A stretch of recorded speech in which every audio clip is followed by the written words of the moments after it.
Ok, ahora hablando sobre los antecedentes penales, podemos decir que estos se encuentran en los datos especialmente protegidos o sensibles en la historia clínica, por ser relativos a infracciones penales.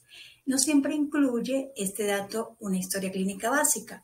Depende del grupo etario al que pertenezca el paciente y a la finalidad para la cual se requiera recabar este dato. De esta manera, el paciente proporcionará información de las sanciones impuestas en una resolución judicial firme que emitió un juzgado o un tribunal en su contra. En el caso de la historia familiar, podemos decir que la historia familiar sabemos que básicamente el origen de la mayoría de nuestras conductas provienen de nuestro núcleo familiar, de lo que nosotros vemos en nuestro hogar. Por lo tanto, conocer la historia familiar del paciente nos va a permitir recopilar información clave a la hora de dar un diagnóstico y para saber cómo es la organización de la familia, decir cómo es su estructura, si el paciente al que se está atendiendo es la cabeza de la familia o por el contrario depende de otros. Todo esto pues es importante para conocer su parte emocional, el funcionamiento de la familia, si la familia es funcional, si hay comunicación entre sí, si hay respeto, cómo son las relaciones interfamiliares, si son basadas en el respeto, si son funcionales, si son saludables, o si por el contrario son relaciones que restan salud mental al paciente, si hay expresiones de afecto, si son familias frías, que nunca se abrazan, que no hay sentimientos, que no hay demostraciones de amor o no hay demostraciones de cariño. Ahora, hablando sobre el familiograma, podemos decir que es un sistema de registro de información sobre la composición familiar, que a través de una serie de símbolos convencionales resume gráficamente la estructura de una familia. Aquí podemos decir que pues, los antecedentes patológicos pues, son patrones de comportamiento y problemas psicosociales. Esta viene a ser una técnica útil que nos va a permitir organizar la información referente a la familia que estamos estudiando, para poder entender los patrones multigeneracionales del sistema familiar y recoger datos para la elaboración de la hipótesis diagnóstica. Una vez incluido dentro del historial médico, más o menos entre el 91 y el 96% de estos datos pues, pueden ser interpretados correctamente por un médico o por un psicólogo con solo revisar la ficha, incluso así no conozca la familia. En la prevención pues nos pudiese ayudar para averiguar sobre enfermedades tanto de conocida transmisión genética como puede ser la diabetes mellitus, la talasemia, como trastornos de carácter psicosocial, como pueden ser el alcoholismo, la depresión, el consumo de drogas, y que vienen a tener incidencia y a repetirse en la familia. Hay que tener presente que nos puede facilitar la prevención, el diagnóstico precoz y adecuar el consejo a la etapa del desarrollo individual o familiar en el que se encuentra el paciente o su grupo familiar. Pues en este diagnóstico nos va a ayudar en la realización de un análisis desde un punto de vista biopsicosocial, y esto pues nos ayuda con una hipótesis sistémica del tema como tal, y así podemos valorar cómo puede estar influyendo la historia de la familia en la actual enfermedad y qué creencias sobre la salud puede tener un paciente y su familia. También podemos decir que en el tratamiento del paciente pues nos va a orientar con aquellos factores familiares en los que van a facilitar o a complicar un tratamiento determinado y en el soporte familiar que va a tener a la hora de realizarlo.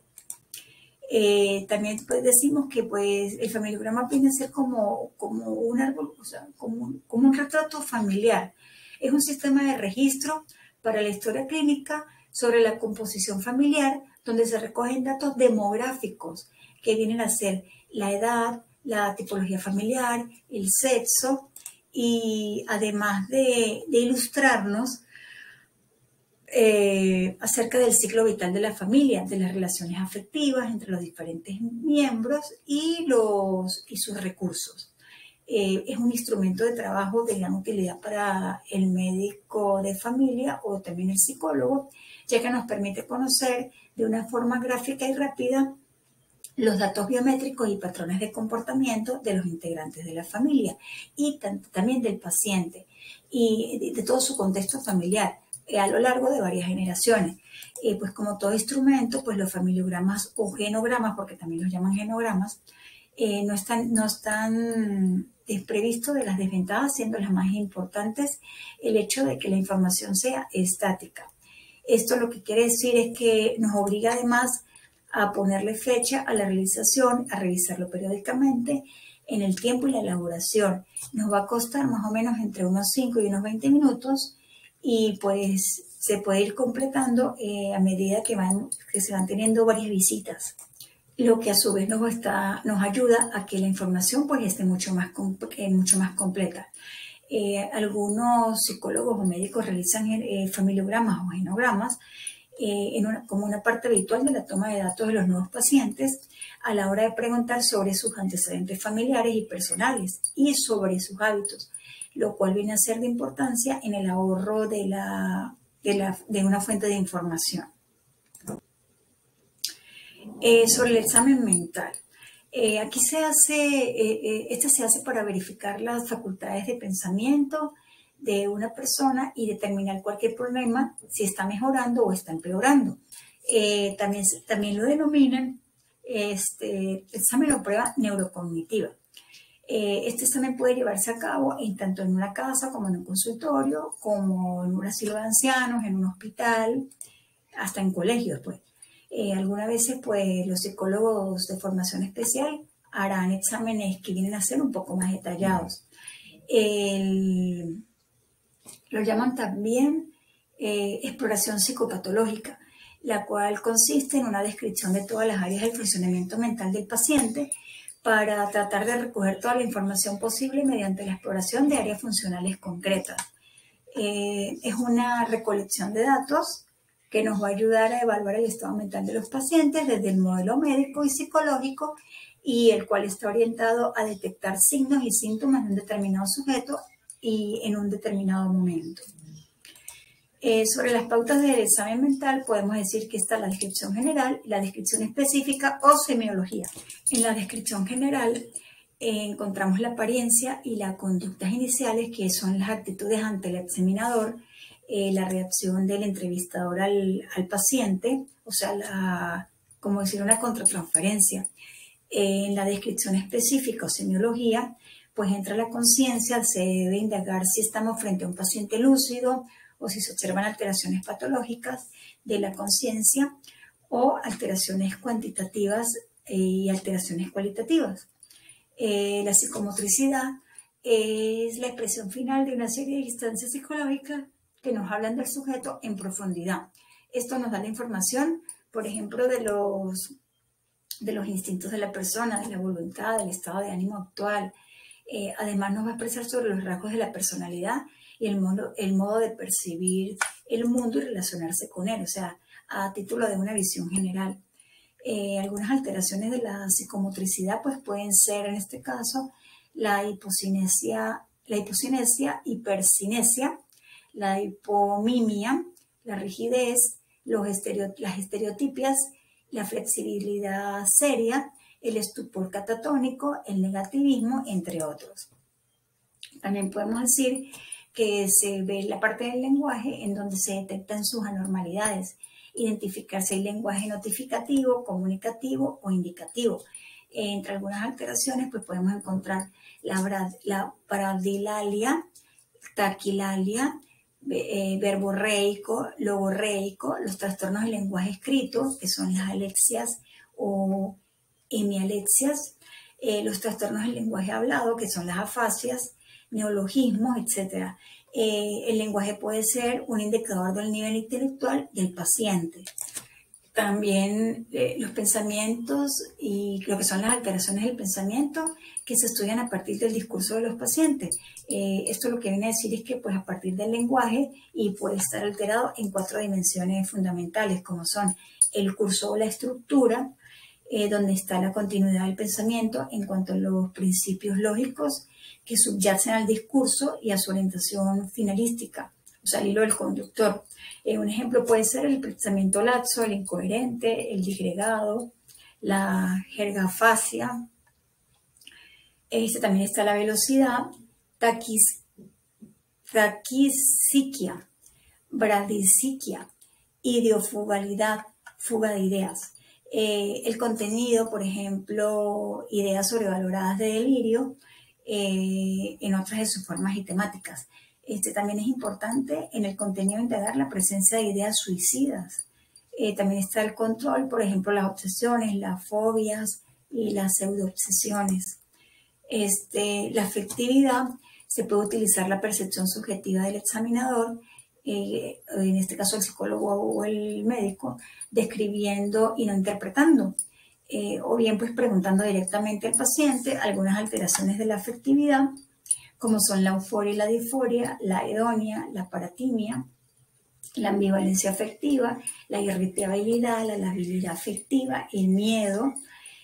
También en la parte de la sensopercepción encontramos pues los trastornos cuantitativos, los que son la aceleración de la percepción, como son las manías, el retardo de la percepción, como es la depresión, la intensificación de la percepción o hiperestesia, que viene a ser el efecto de la marihuana, por decirlo así, el debilitamiento de la percepción, como puede ser la depresión. Y entre los trastornos cualitativos encontramos las ilusiones, las alucinaciones, las alteraciones del ritmo vital, el ciclo del sueño, la vigilia también, las disomnias y las parasomnias, los ciclos menstruales, indagar sobre la regularidad de sobre el deseo sexual, si es normal, si es aumentado, si es disminuido, si existen disfunciones sexuales en cualquier fase, sobre el apetito y la conducta alimentaria, y también sobre el juicio para evaluar las alteraciones presentes en el sentido de la realidad del paciente. Perdón. También el juicio social, la conciencia de la enfermedad, sin conciencia de enfermedad, la conciencia de enfermedad, noción de enfermedad, las funciones corticales superiores, que pues es algo distinto al resto del examen mental, en donde son preguntas más formales y estructuradas, las cuales generalmente provienen de los test psicológicos de inteligencia. Se dice también que sirve principalmente para distinguir entre cuadros orgánicos cerebrales y enfermedades psicógenas. También para estimar sobre la inteligencia del paciente, que se sospecha de deficiencia mental. Con una evaluación estructural, pues no se incluye siempre en el examen mental, pero pues esta resulta útil para poder para evaluar la personalidad desde una perspectiva estructural psicodinámica. Pues esta nos incluye los estilos defensivos predominantes, la integración de identidad, el juicio de realidad, el vínculo y las relaciones objetales. También podemos decir aquí que pues están los estudios diagnósticos diferidos. Si la información recopilada es suficiente como para formular un diagnóstico, pues se deben complementar los datos con fuentes adicionales. Se realizan interconsultas, principalmente con médicos y otros profesionales de la salud, para realizar exámenes físicos, exámenes especializados y pues de laboratorio también. Los estudios diagnósticos diferidos, donde están los test psicológicos realizados por psicólogos, las entrevistas adicionales con el paciente, las entrevistas con los miembros de la familia, sus amigos, sus compañeros de trabajo, los que asisten a su entorno social, y de esta manera para poder tener un diagnóstico sociofamiliar.